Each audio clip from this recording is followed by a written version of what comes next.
Ahora vamos a profundizar un poco más en el planteamiento de Vox en materia de vivienda y también en materia económica, dos cuestiones que ya presentaron el pasado fin de semana, el domingo, en la Asamblea de Vox. Precisamente nos acompaña en esta mesa José María Figaredo, que es el portavoz de la materia económica en el partido, y también Carlos Hernández Quero, que es el portavoz de vivienda. Muy buenos días a los dos. ¿Qué tal? Gracias.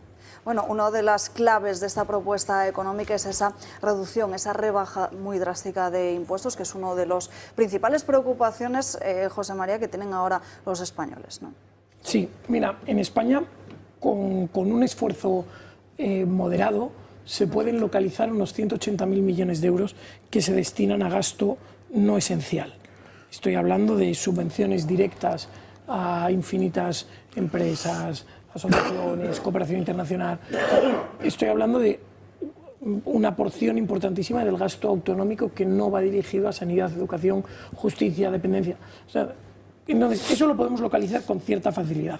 Pues bien, 180.000 millones de euros. Vox propone una rebaja fiscal que, siendo conservadores en el sentido, siendo lo más pesimistas posible, podría suponer una reducción en la recaudación de unos 80.000 millones de euros. Es decir, tenemos margen para hacerlo, y nosotros proponemos una reducción fiscal que llevaría desde el IRPF, para que los trabajadores españoles dejen de pagar los dinerales que pagan a día de hoy, que las familias españolas reciban una rebaja sustancial, eliminar la complejidad de todo el sistema recaudatorio del IRPF. Ya sabéis, IRPF autonómico, IRPF nacional, uno tiene sus minoraciones, el otro no, el otro...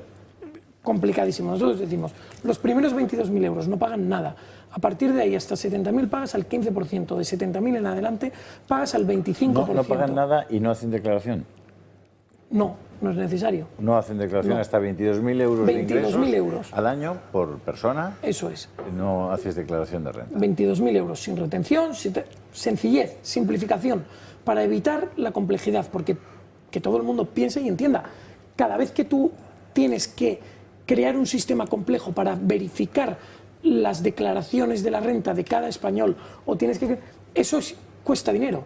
De tal forma que tú, imagínense, por cada euro que has recaudado, has dedicado 40 céntimos a todo el proceso recaudatorio, a pagar los sueldos y salarios de las personas que tienen que estar allí verificando, las inspecciones, eso tiene un coste.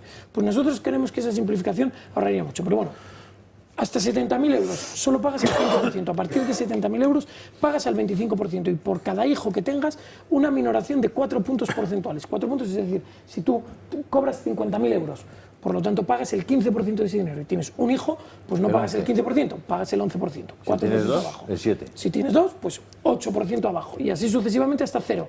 No hay impuesto negativo. No, bueno. Bueno, no, pues es una teoría que también... Correcto. No hay impuesto negativo, para que nadie se lo espere tampoco. Además de eso, proponemos una rebaja del IVA. El IVA, retrotraer la subida del IVA de Mariano Rajoy.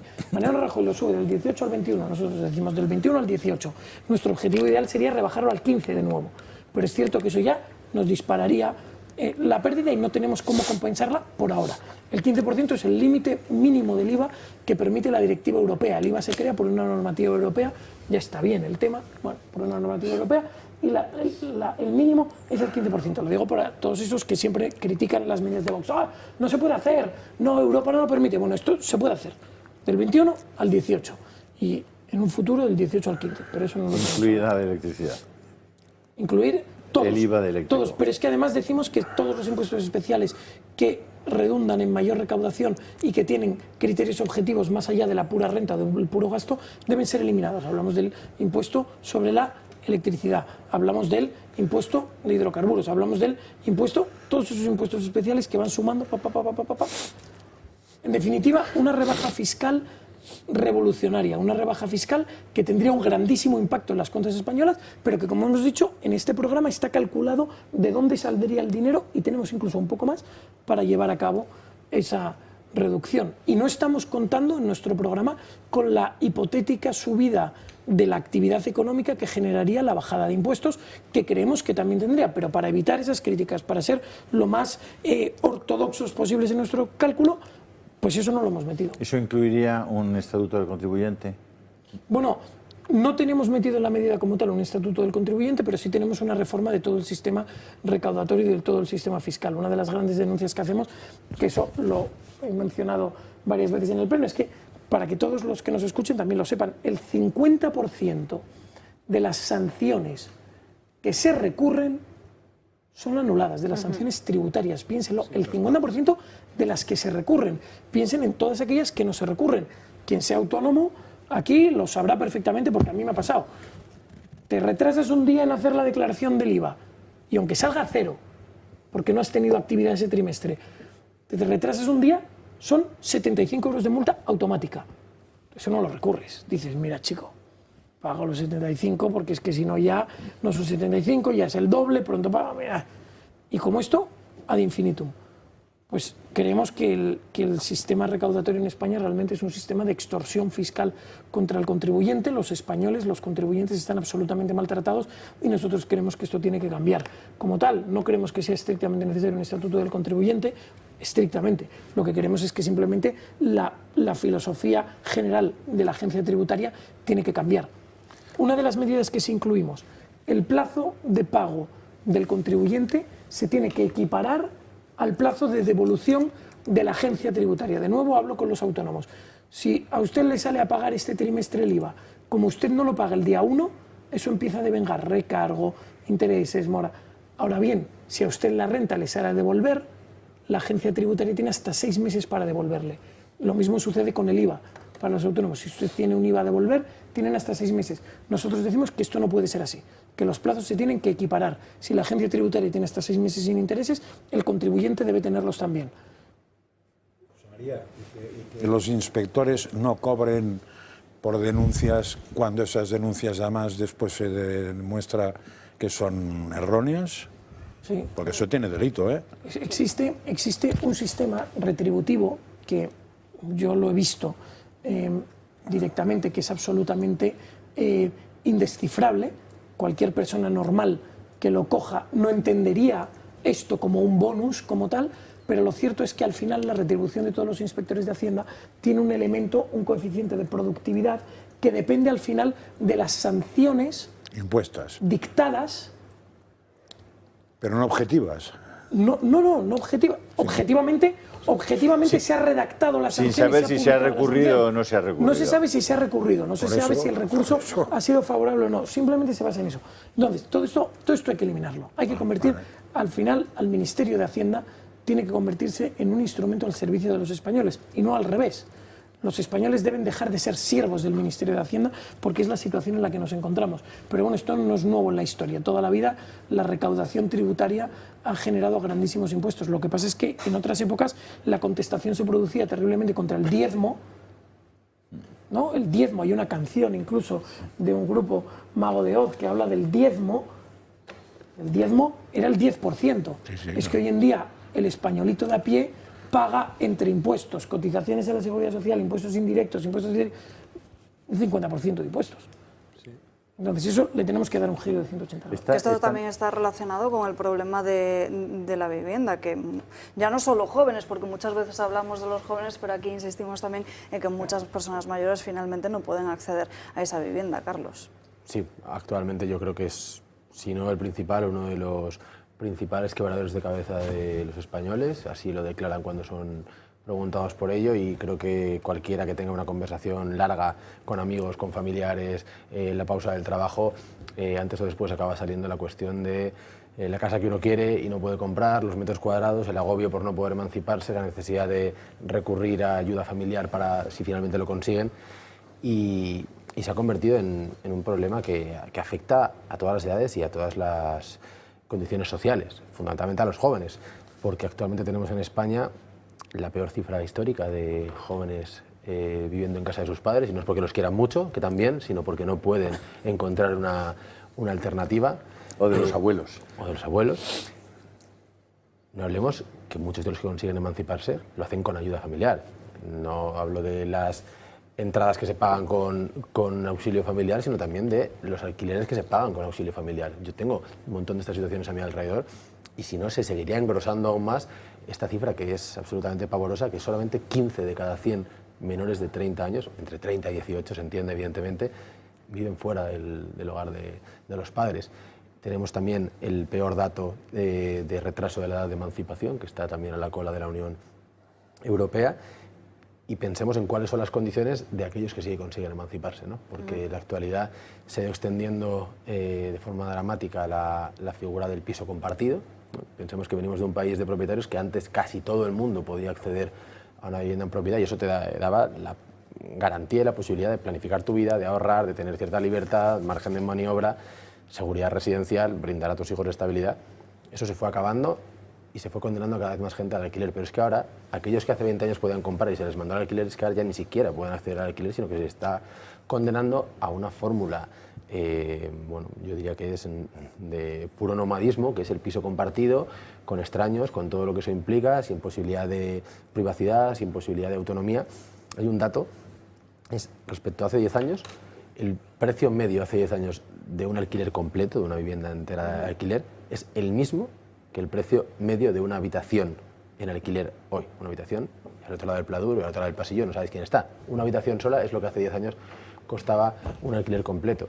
Y esto ha ido postergando las posibilidades de emancipación, porque antes el usuario típico del piso compartido pues era el joven que se quería ir de casa de los padres, se emancipaba, el que viajaba de una provincia a otra por trabajo o por estudios, iba con amiguetes, tenía 20 y pocos años. Ahora mismo la edad media de la persona que habita un piso compartido son 34 años y medio.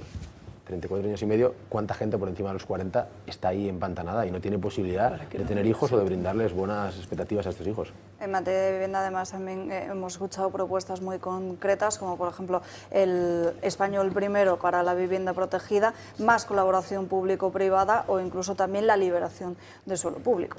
Claro, aquí es importante tener en cuenta que no hay una varita mágica ni una solución, que se pulse un botón y al día siguiente tengamos llaves todo el mundo y afloren las casas. Ha sido un proceso de destrucción paulatina de una prosperidad vinculada a la vivienda que había permitido tener un país de propietarios y también de aquellos que querían o no podían tener propiedad y vivían de alquiler, tener alquileres asumibles, estables, asequibles, y todo eso se ha ido destruyendo en 2 décadas de agotamiento de un modelo o de destrucción de ese modelo.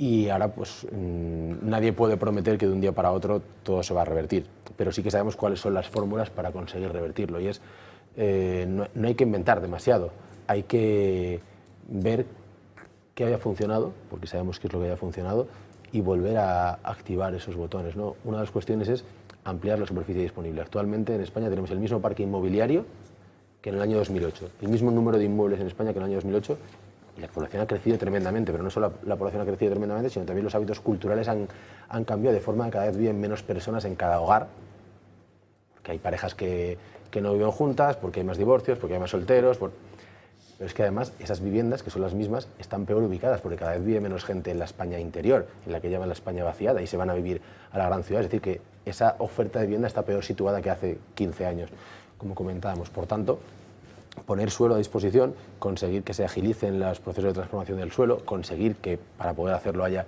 menos burocracia, menos trabas, menos trámites, menos diezmos, porque el Estado en cada uno de estos procesos de edificación se va llevando un pico que va gravando de forma totalmente lesiva el producto final, y cuando se vende, el colega el precio final de un piso, 30% se calcula. En torno al 30% son los impuestos que ha ido metiendo las diferentes administraciones el proceso edificatorio. Claro, pues esto es un problema muy importante. Sigue faltando vivienda en España también porque se abandonó la política de vivienda protegida. En España, en los años 60, se hacían más de 200.000 viviendas protegidas al año. En los años 80, más de 100.000. Entre los 90 y los 2000, más de 50.000 y actualmente menos de 10.000. Menos de 10.000. Claro, uno piensa... ¿Eso es porque no hay suelo? Bueno, uno tiene más que mirar España y recorrer, si quiere ir al Cantábrico, pasa por unas llanuras maravillosas. Otra cosa es que allí no estén las oportunidades laborales, porque nos las hemos cargado. Esto es un problema importante. En los años 90, en los años 2000, se construyó mucha vivienda en lugares en los que al mismo tiempo que se construía vivienda, se acababa con las posibilidades de que alguien viviera en esas casas, porque se acababa con el trabajo, en cabezas de comarca, en pequeñas y medianas ciudades. Bueno, parte de la solución del problema de la vivienda, que es un problema de grandes ciudades, que es un problema de Madrid, de Valencia, de Málaga, de Barcelona, de Bilbao, de San Sebastián, pasa por devolver oportunidades, devolver y mantener y actualizar infraestructura de transporte en algunos entornos que fueron antaño núcleos industriales pujantes o cabezas de comarca con buenos servicios y que actualmente son simplemente núcleos de los que se expulsa a sus jóvenes y se les condena a venir aquí al semisótano, a Madrid, a Barcelona, a Málaga, con expectativas durísimas y sobre todo con lo que tiene ya desde el punto de vista antropológico de ruptura familiar, ¿no? Que creo que es lo más dramático de fondo. Preguntas en la mesa, Sí, primero no. Arturo y luego Francas. Hombre, vamos a ver, yo en primer lugar daros la enhorabuena, ¿no? Porque sin renunciar a la crítica acerba que la situación política del país merece, me parece que habéis tenido pues, sentido político de la oportunidad y además también me parece que la propuesta que hacéis es constructiva y que está muy bien vertebrada. Yo me he descargado y me he leído el programa y me parece que sobre todo es un programa realista, ¿no? Y luego también había una cierta leyenda urbana que yo creo que es bueno que se deshaga, ¿no? Y me parece que no hay nada mejor que la constatación de la propuesta que hacéis a la sociedad española, que es que los liberales se habían ido de Vox y que solamente quedaban los falangistas, ¿no? Y a mí me parece que este programa precisamente lo que atestigua es que Vox, que cree en el individuo, que cree en la persona como fuente principal y de sus libertades, naturalmente, como fuente principal de promoción de la riqueza, ¿no? Y piensa que el Estado, que tiene que estar limitado evidentemente a sus funciones, no puede ser un obstáculo, ¿no? Como es actualmente, ¿no? Es decir, hablabas de la vivienda, mira, la operación Campamento en el año 1989, Ruiz Gallardón le da un cheque de 190 millones al ministro de Defensa, que era García Vargas, año 89, estamos en 2025, han pasado 46 años que no se ha puesto una sola piedra, ¿no? Es decir, es una operación bastante gigantesca de 20.000 viviendas, etcétera, ¿no? Es decir, algo pasa y me parece, te he oído muy detenida, te he oído con mucha atención lo que has dicho y me parece que las cosas que estás diciendo y los efectos que está teniendo en la vida de la gente, es que la gente bueno, vosotros estáis en la política, pero me parece que tenéis un sentido realista de la misma. La gente en estos momentos, hay mucha gente que no puede vivir, o sea, una de las características de lo que está pasando en España es que la clase media se está proletarizando, es decir, que la clase media se está convirtiendo en clase media baja, ¿no? Por muchos, eso nos llevaría un día posiblemente a analizarlo, pero es que el tema de la vivienda es capital. Yo soy liberal, considero que el Estado no te tiene por qué regalar una vivienda, te la tienes que pagar tú, pero en unas condiciones que te permita que con tu sueldo, como ha pasado con nuestros padres o con con otras generaciones, que podían pagarse que la vivienda razonablemente con el sueldo que ganaban. Y ahora es imposible y están viviendo gente joven, en una habitación con 2 niños y pagando pues 1.300, 1.400 euros. O sea, estamos en un régimen absolutamente demencial y la sociedad está estallando y eso, y una cosa que he leído que me ha impactado muchísimo, aunque sabía un poco de eso, pero no con tanta claridad, en el preámbulo, en el diagnóstico que hacéis, es que los salarios llevan congelados 30 años en este país, ¿no? La gente en estos momentos no puede vivir, sinceramente, y creo que el deterioro de las clases medias es muy importante. Me apunto a lo de Julio, del Estatuto del Contribuyente, es decir, un ciudadano le pueden arruinar la vida si paga una multa injusta y luego tiene razón y que dentro de 7 años. Es decir, ¿por qué Hacienda va a tener que tener razón en un conflicto? Es decir, eso me parece que es básico y que dejaría tranquilo. Sobre todo a cuando muchos. muchas de las cuestiones son meras divergencias o discrepancias en la interpretación. Ya. Sí, por eso. Interpretas la norma en una dirección u otra, pero es que esa diferencia de interpretación, en innumerables casos por falta de claridad en la redacción de la norma, Ya.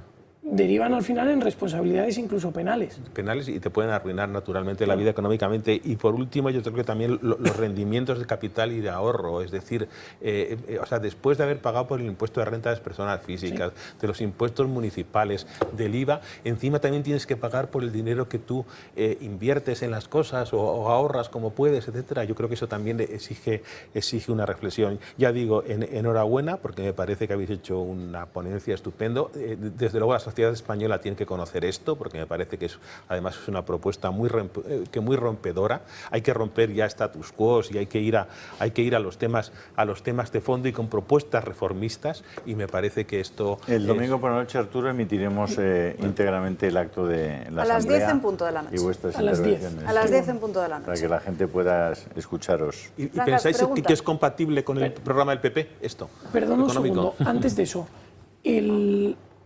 hablas, entre otras cosas, de la recaudación al ahorro, o sea, la tributación y la fiscalidad del ahorro.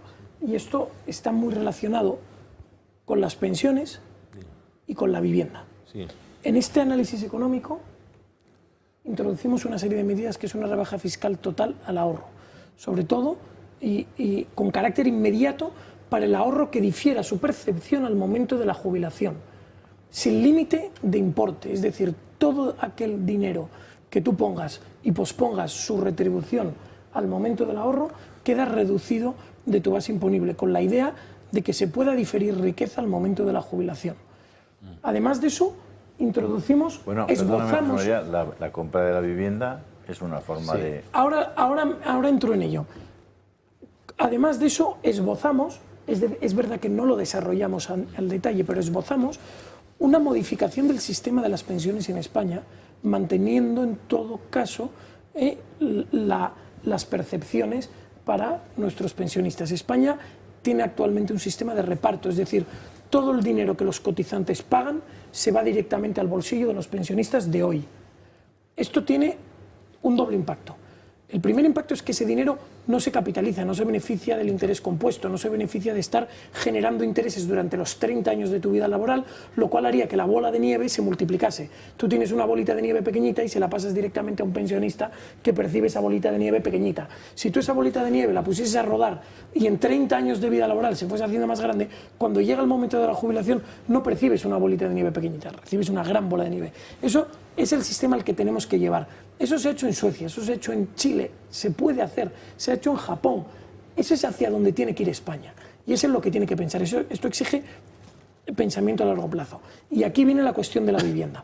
La vivienda es un elemento esencial del bienestar de los españoles. Ahora se van a empezar a jubilar una porción importante de aquellos españoles que ya no son propietarios de su vivienda.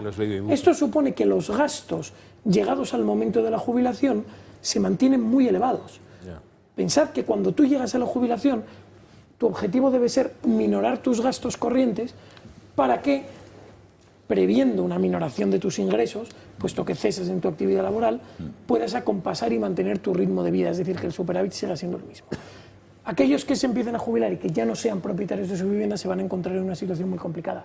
Y eso es precisamente una parte de las medidas en las que Carlos ha incidido. Y perdón. Hay aquí una cuestión fundamental, que es que en la actualidad la fiscalidad que hay sobre la vivienda en España, que es la mayor de la Unión Europea, y además la mayor con menor retorno, porque supone un 3,5% del PIB y sin embargo la inversión en vivienda y servicios comunitarios es un 0,5% del PIB, que es menos de la mitad que en muchos países europeos, menos de la mitad de lo que era en España, por ejemplo, tanto en tiempos de Aznar como en tiempos de Zapatero. Y claro, una gran recaudación y una gran fiscalidad que se convierte en una barrera de entrada para que muchos puedan comprar. Sabéis que la obra nueva tiene IVA y nosotros defendemos quitar ese IVA en su totalidad. El impuesto a las emisiones patrimoniales, que es autonómico, tiene diferentes rangos. En autonomías como Cataluña es por encima del 10%, en Madrid es el 6%. En todo caso, infla los precios en un contexto en el que las condiciones de financiación son que el banco te presta hasta el 80%, tú tienes que tener ahorrado ese otro 20%, pero en verdad con todos los gastos asociados a la compra más los impuestos estamos hablando de entre un 10 y un 20% más que tienes que tener ahorrado. En un país en el que se han depauperado las condiciones laborales, los salarios están estancados, los ingresos reales no han crecido, la deuda no ha parado de crecer y el resto de impuestos no han parado de crecer, ¿quién puede con 30 años decir yo ya tengo este 40% de una casa modesta? No estamos hablando de ninguna mansión, de una casa modesta. ¿Quién puede tener ese 40%? Pues entre nuestras propuestas está acabar con ese IVA a la compra de primera vivienda de obra nueva, reducir al mínimo posible el impuesto de las emisiones patrimoniales e incluso, una vez que se haya reducido todo lo posible, porque entendemos que habrá comunidades autónomas donde Vox no esté en disposición de poder reducirlo al mínimo posible, arbitrar fórmulas que permitan posponer, dilatar, diferir el pago de este impuesto de emisiones patrimoniales 10-15 años, de forma que en 10-15 años se entiende que uno, con 40, con 45, con 50 años, tendrá una mejor condición profesional y por tanto la capacidad de en ese momento poder pagar unos impuestos que si los tiene que pagar en el momento de comprar la casa le condenan a ser un inquilino de por vida. Pregunta Frank. Sí, bueno, a ver, yo formo parte de los muchos superficiales españoles que no han hecho como Arturo de leerse y descargarse el programa, con lo cual voy a hacer las preguntas de un señor que no se ha leído el programa, ¿eh? Pero además que son tres alertas que me preocupan a mí.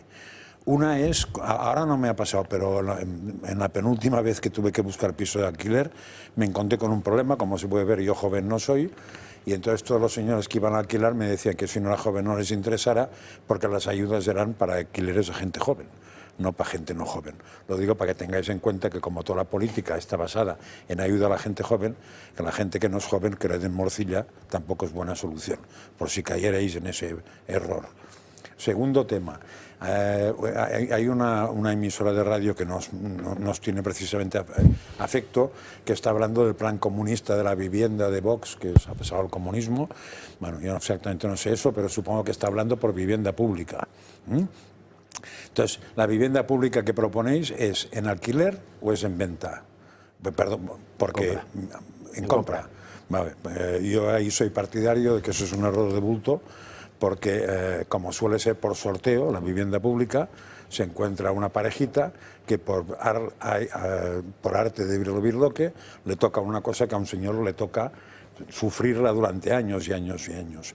Considero que la vivienda pública de venta es injusta totalmente, y además lo único que contribuye es a la corrupción, porque evidentemente si yo me voy a ahorrar no sé cuánto dinero, pues igual me muevo para ahorrarme menos, pero asegurarme la vivienda. Un segundo, en cambio el alquiler es otra cosa. Medio segundo, pero yo entiendo que críticas y cambios y discrepancias puede haber infinitas, pero como dices de esta cadena de radio que critica y llama el plan comunista, yo no lo había oído, pero estoy seguro de que sí. Cada mañana.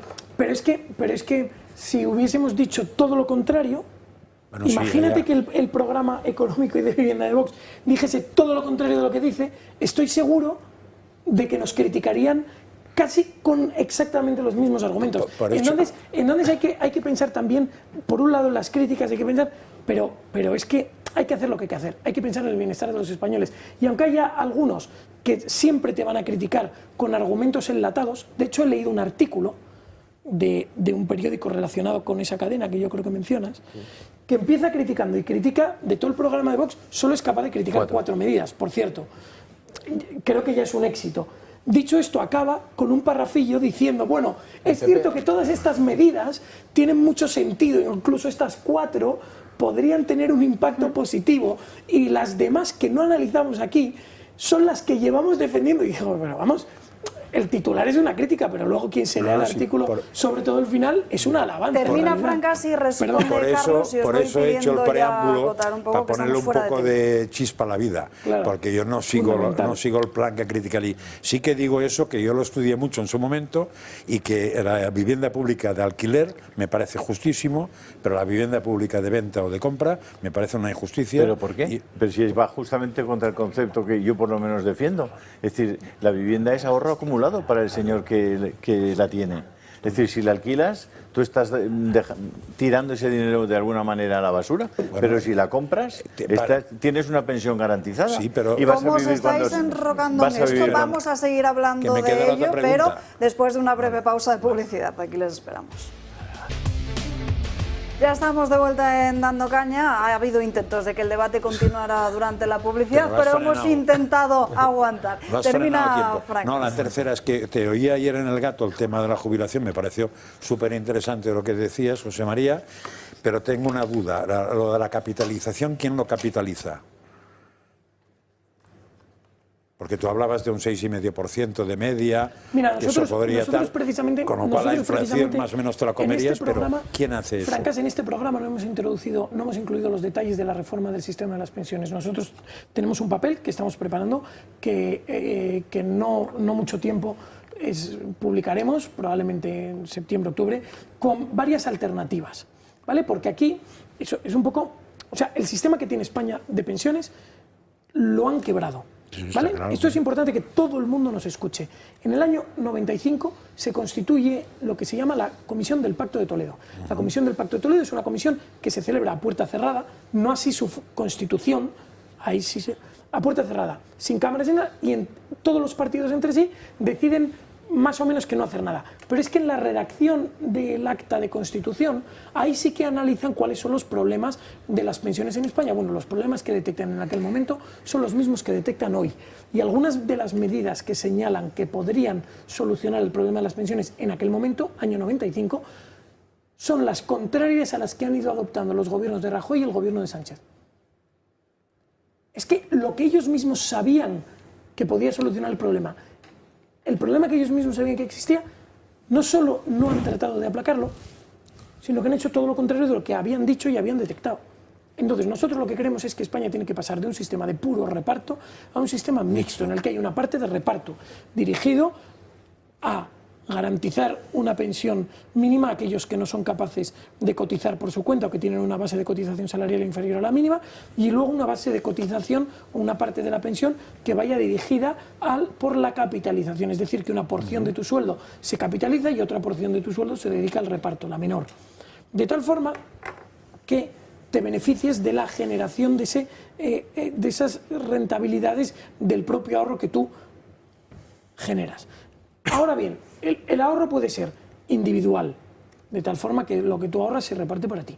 El ahorro puede ser una pelota global, de tal forma que por bandas salariales las pensiones percibidas sean homogéneas dentro de una escala con un plus o un minus en función de la banda salarial en la que te encuentres, pero siempre con cargo a los importes que se han ido capitalizando. Las opciones son varias, existen varias, y podríamos entrar a discutir cuál es mejor o cuál es peor.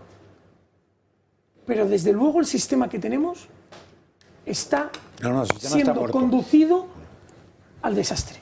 Y digo está siendo conducido porque muchas veces se dice, y esto es fundamental, las pensiones están quebradas. Y aquí el sujeto activo son las propias pensiones. No, las pensiones no se han quebrado ellas a sí mismas. Las pensiones las han quebrado el PP y el PSOE durante años de no hacer nada sabiendo lo que pasaba. Responde Carlos ahora. Sí. Tengo aquí apuntadas bastantes cosas, así que a ver si me da tiempo a contarlo todo. Respecto al programa comunista, yo creo que hay opiniones que están muy bien fundamentadas y hay otras que están muy bien pagadas. No sabemos si este caso es el primero o el segundo. Digo, yo no tengo dudas. Porque lo de muy bien fundamentadas, pues podríamos aquí rebatir punto por punto cualquiera de esos comentarios que casi parecen más ironías o bromas que algo que resista al más mínimo sesudo análisis. Lo digo porque al mismo tiempo que hay críticas que dicen que es un programa comunista, otros dicen que es un programa libertario.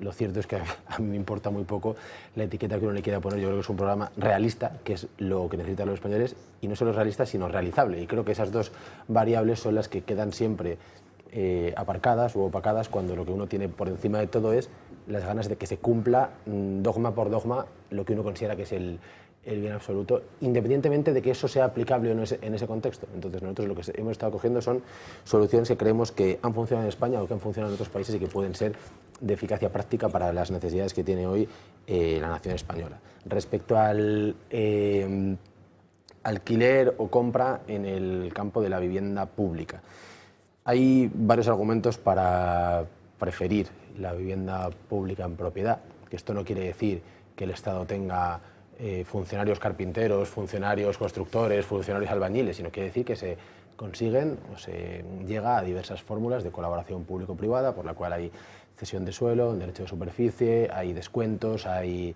avales públicos, hay créditos blandos, que hay subvenciones directas. Estas son todas las fórmulas que han existido en España en los últimos 60-70 años dentro del marco de la vivienda protegida, que ayudan a que familias acaben siendo propietarias de su vivienda. Con estas fórmulas, entre los años 50 y 2008, se hicieron en España casi 7 millones de viviendas protegidas. Pongamos que en cada casa hay padre, madre y 2 hijos, 7 por 4, 28. Gracias a estas fórmulas, 28 millones de personas llegaron a ser dueños. O sea, en solamente 40 años se da un viaje increíble que permite aquello que antes estaba comentando aquí, que es uno de los principales patrimonios que había en España, que era que las clases medias se convierten en clases medias gracias precisamente al acceso a la vivienda en propiedad, y esto les permite ser autosuficientes, no depender del favor del Estado, no depender del subsidio del Estado, sino poder construir su vida, y creo que esto es algo tremendamente necesario, sobre todo porque allí donde lo que ha habido es una inversión fuerte en vivienda pública, en régimen de alquiler, yo creo que se ha prestado mucho a corruptelas. Pero antes de entrar a las corruptelas, en primer lugar, implica un gasto de mantenimiento muy superior para el Estado, porque el Estado tiene que estar, cada vez que está cambiando de inquilino, tiene que estar manteniendo la vivienda, eso es un gasto muy fuerte. Implica que el Estado tiene que estar lidiando con los típicos conflictos entre arrendador y arrendatario, conflictos que el Estado resuelve de forma nefasta en la actualidad, porque creo que es 1/3 de las viviendas sociales en las comunidades autónomas de España en régimen de alquiler están ocupadas o no pagan el alquiler, es decir, el Estado está tolerando una situación lesiva para las arcas públicas. Claro, cuando tú estás en propiedad, tú ya te has desentendido ese problema. Cuando tú eres el casero, es que a lo mejor no quieres echar al que tienes dentro, porque el que tienes dentro es tu votante. Entonces, creo que es muy problemático que tu casero y tu alcalde sean la misma persona, o que tu casero y tu presidente de comunidad autónoma sean la misma persona. Esto ha sucedido durante 100 años en Viena. Viena es el ejemplo que repite insistentemente la izquierda como el no va más de la vivienda pública. Viena tiene varias particularidades. En Viena hay un parque de vivienda pública que es casi el 65% del total de la vivienda que se ofrece en la ciudad, pero Viena tiene muchas particularidades. Uno, la población de Viena no ha crecido en un siglo, prácticamente. La población de Madrid en 1920 no llegaba a 1 millón de habitantes. Digo, porque nos hagamos una idea de si es posible o no es posible en función de cuál es la demanda. Dos, en Viena se pudo construir un gran parque de vivienda social porque hubo dos casualidades históricas que afortunadamente en España no nos tocó vivir. Uno, haber perdido la Primera Guerra Mundial y por tanto tener inmensos territorios que pertenecían a la corona, al Imperio Austrohúngaro, que se nacionalizaron y sobre los cuales se pudo construir vivienda después de la Primera Guerra Mundial. Y dos, haber limpiado a la mitad de su población, que eran judíos, a los que se les quitó sus casas y se convirtieron esas casas en vivienda social para la población no judía. Entonces, claro, son dos particularidades que permitieron que engrosara muy rápidamente el parque de vivienda social de Viena. Y la tercera cuestión, en Viena no ha cambiado el partido que ha gobernado en 100 años, excepto en los años 30, por razones evidentes.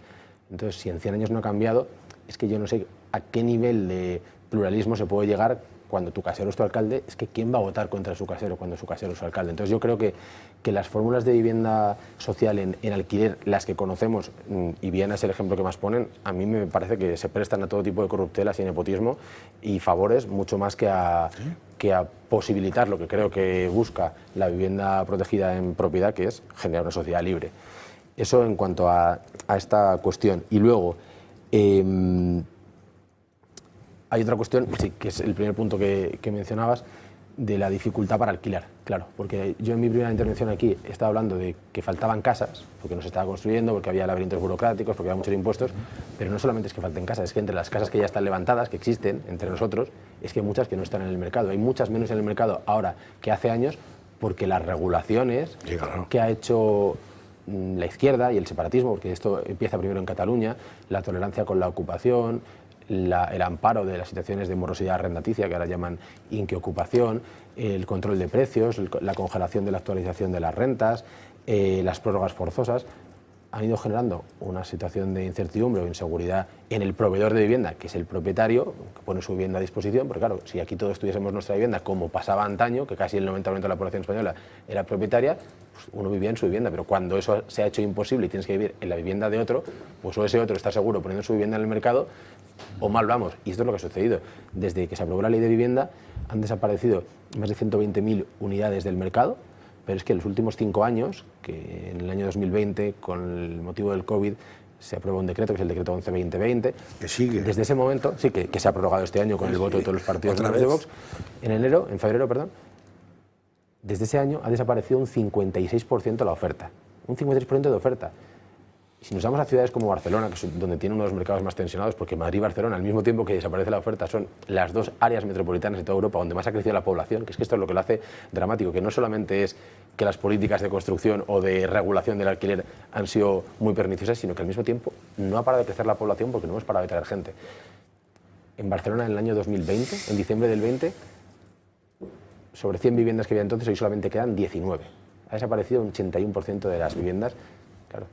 Con la población creciendo, pues esto lleva a escasez, a castings inmobiliarios, a requisitos cada vez más leoninos para seleccionar al candidato que uno quiere meter, que ya solo van a entrar funcionarios, gente con una renta altísima, porque si eres joven, si eres mayor con una pensión muy bajita, si tienes un trabajo precario, si tienes un contrato de muy poquito tiempo, no te coge nadie, no te coge nadie. Entonces, Carlos, en el año 2005 se firma la Operación Campamento entre Bono y María Antonia la que en ese momento era ministra de Vivienda. En el 89 se compra. Se compra en el 99 y en el 2005 89, 46 años han pasado. Vale. Es García Vargas y Gallardón. En el último trimestre del año 24, Se anuncia que el ayuntamiento anuncia a toda bombo y platillo y tal. Sí.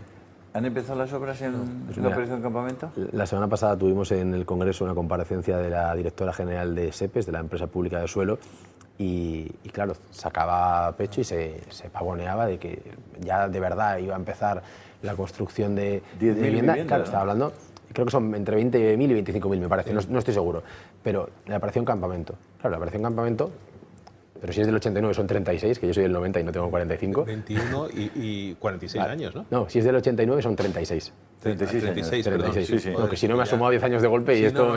no, para él es 16 años. es importante. relevante. Claro, sí. Entonces, la cosa es que hay tal bloqueo a la tramitación de los proyectos urbanísticos que cuando se van a poner manos a la obra a construir, la realidad para la cual se han pensado esos proyectos ha caducado. Es que la realidad para la cual se necesitaba la operación Chamartín y la operación Campamento en Madrid en los años 80 y 90 no se parecen nada a la actual, porque la población de Madrid se ha multiplicado. Y las soluciones que hoy queramos dar a los problemas de hoy, cuando se vayan a ejecutar en 20 años, estaremos hablando de otra realidad. Entonces nos encontramos con unas élites políticas que van 3, 4, 5, 6 pasos por detrás de la realidad social y se ven incapaces de poner los medios, las regulaciones que favorezcan dar respuesta a la necesidad social que hay hoy de vivienda, porque la hay hoy. Cuando quieran hacerlas dentro de 20 años estaremos hablando de otra realidad, pero hoy hay una sed de vivienda y una emergencia con la vivienda que no está siendo respondida. Mencionas la operación Chamartín, es decir, a esos señores se les expropiaron sus fincas hace, no sé, 30, 40 años creo que para construir vías ferroviarias, estación de tren, etcétera, etcétera. Resulta que esas fincas expropiadas con ese fin ahora va a servir para que unos señores, el BBVA y otros propietarios, hagan casas y generen un beneficio. Resulta que el señor Ábalos, durante su mandato, les retiró todas las posibilidades de ser indemnizados a los reversionistas de la noche a la mañana y con un nuevo contrato. O sea, ¿y de qué estamos hablando? Y la operación Chamartín sigue parada. De hecho, yo creo que todo esto sucede cuando... Y cada alcalde la cambia. ¿Eh? Y cada alcalde la cambia. Y yo creo que los los primeros debates en el Ayuntamiento de Madrid de la operación Chamartín son en los años 80, los primeros debates. Fíjate. Y claro, cuando a veces se habla de ampliar el suelo disponible o liberar el suelo, algunos dicen, no, es que esto va a ser una fuente de corrupción. No, es precisamente al revés. Es precisamente la retención de suelo por parte de la Administración y el juego que permite a la Administración hacer con ello lo que lleva a la corrupción. Sí, eso está claro. Sí. Una última cuestión. Déjame hacer la... Bueno, pues ya la última de Julio. Una señora que ha estado trabajando toda su vida en casa y, bueno, con su marido, que estaba trabajando, el marido tiene una pensión y ellos cobran la pensión del marido. En el momento en que fallece él, esa mujer resulta que tiene una pensión que es el 52% de la pensión que tenía el marido. Probablemente no puede pagar el alquiler, no puede ya llegar a fin de mes.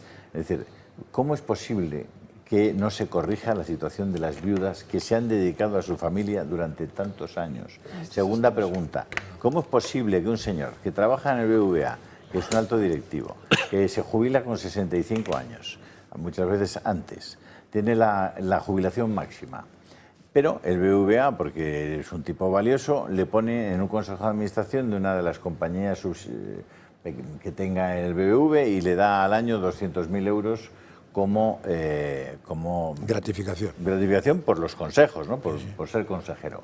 Resulta que ese señor mantiene exactamente la misma pensión, cobra los 200.000 euros y la pensión máxima, y no son incompatibles. No sé. Sí, Si está en una fundación, tampoco. ¿Eh? Y si está en una fundación, tampoco. Tampoco. absurdo. Pero si trabaja, palo. Sí, si te pones a trabajar y das 4 clases y no sé qué... También el 50%, es la historia de la jubilación activa, que es un...